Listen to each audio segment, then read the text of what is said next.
गुजरात के वडोदरा में पिछले 50 सालों से कार्यरत मूक ध्वनि ट्रस्ट के एनुअल डे सेलिब्रेशन पर सांस्कृतिक कार्यक्रम का आयोजन किया गया। गुजरात के वडोदरा के कारेली बाग में स्थित मूक ध्वनि ट्रस्ट की 50 वर्ष पूरे होने पर गोल्डन जुबली सेलिब्रेट की गई। मूक ध्वनि संस्था के 50 वर्ष पूरे होने पर विशेष सांस्कृतिक कार्यक्रम का आयोजन भी किया गया, जिसमें मिजोरम का famous bamboo dance, Malhari dance, fashion show, देशभक्ति गीत समेत के डांस प्रस्तुत किए गए।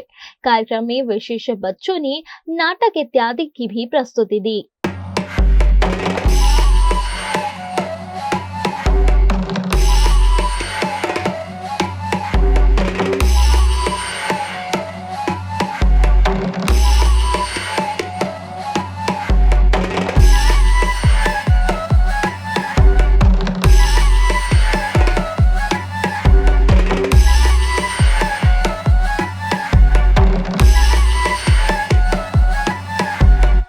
इस ट्रस्ट की शुरुआत 1974 में 12 बच्चों द्वारा डांडिया बाजार में की गई थी और अब तक लाखों छात्र स्कूल में प्राथमिक से लेकर कॉलेज तक की पढ़ाई कर अच्छे क्षेत्र में अपनी जगह बना चुके हैं। कार्यक्रम में गुजरात विधानसभा के मुख्य दंडक बालकृष्ण शुक्ल, सांसद डॉक्टर हेमांग जोशी, मेयर पिंकी सोनी, पूर्व कैबिनेट मंत्री राजेंद्र त्रिवेदी, मूक ध्वनि ट्रस्ट के president Rikesh Desai, vice president doctor R B. Bhensania समेत के पदाधिकारी उपस्थित रहे। आज मूक ध्वनि ट्रस्ट द्वारा आज खूब सुंदर मजाનું એન્યુઅલ ફંક્શનનું આયોજન કરવામાં આવ્યું છે।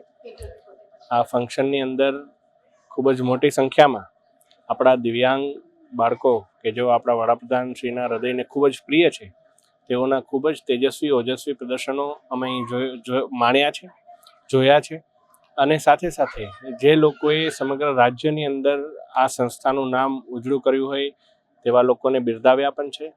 આ કાર્યક્રમની અંદર જે કોરિયોગ્રાફર હોય, જેમનો સહયોગ હોય, જે શ્રેષ્ઠ શિક્ષકો હોય એમને પણ બિરદાવ્યા છે અને જે લોકોએ સારું યોગદાન આપ્યું હોય એવી સંસ્થાઓ, એનજીઓ, એમના આગેવાનોને પણ આજે સરાહવાનો મોકો મળ્યો છે।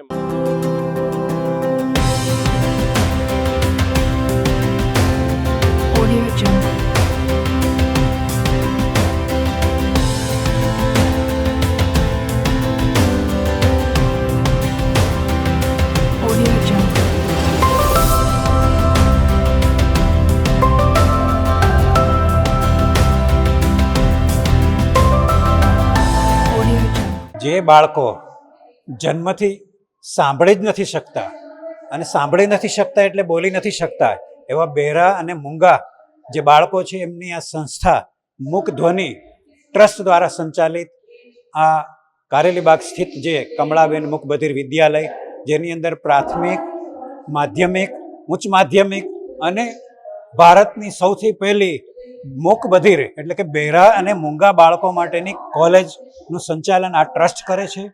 ટ્રસ્ટના ઉપપ્રમુખ તરીકે હું આ સમાજના તમામ જે દાતાઓ છે કે જે તમામ ઇન્ડસ્ટ્રી છે, ખાસ કરીને L&T, શેફલર અને બીજા ઘણા બધા જે લોકો છે એમણે આની અંદર CSRના ભાગરૂપે જે આપેલું છે એને લીધે આજે 300 કરતાં પણ વધારે બાળકો આની અંદર સક્ષમ અને એમની પોતાની છુપાયેલી જે કલા છે એને બહાર લાવે છે। આ બાળકો સાંભળી નથી શકતા, બોલી નથી શકતા, પણ છતાંય એ સંવેદનાથી સભર છે। એમની સંવેદનાઓને, એમની ક્રિએટિવિટીને કે એમની જે સજાગતા છે એમને બહાર લાવવા માટે સમાજના મદદ કરેલ તમામ દાતાઓનો આ ટ્રસ્ટ મૂક ध्वनि ट्रस्ट એમનો આભાર માને છે। आज 50 साल की उत्सव के निमित्त सारे बच्चों को और पेरेंट्स को, जो डोनर हैं यहाँ इंस्टीट्यूशन के, ट्रस्टीज मंडल और बाकी सब गेस्ट को यहाँ कॉलेज पे बुलाया। एनुअल फंक्शन का कार्यक्रम हुआ है और जो भी बच्चे अच्छा काम करते हैं, अच्छा उन्होंने लाइफ में कुछ अचीव किया है, जो यहाँ के पास स्टूडेंट्स है वो सबको यहाँ पे बुला के उसको सम्मानित किया हुआ है।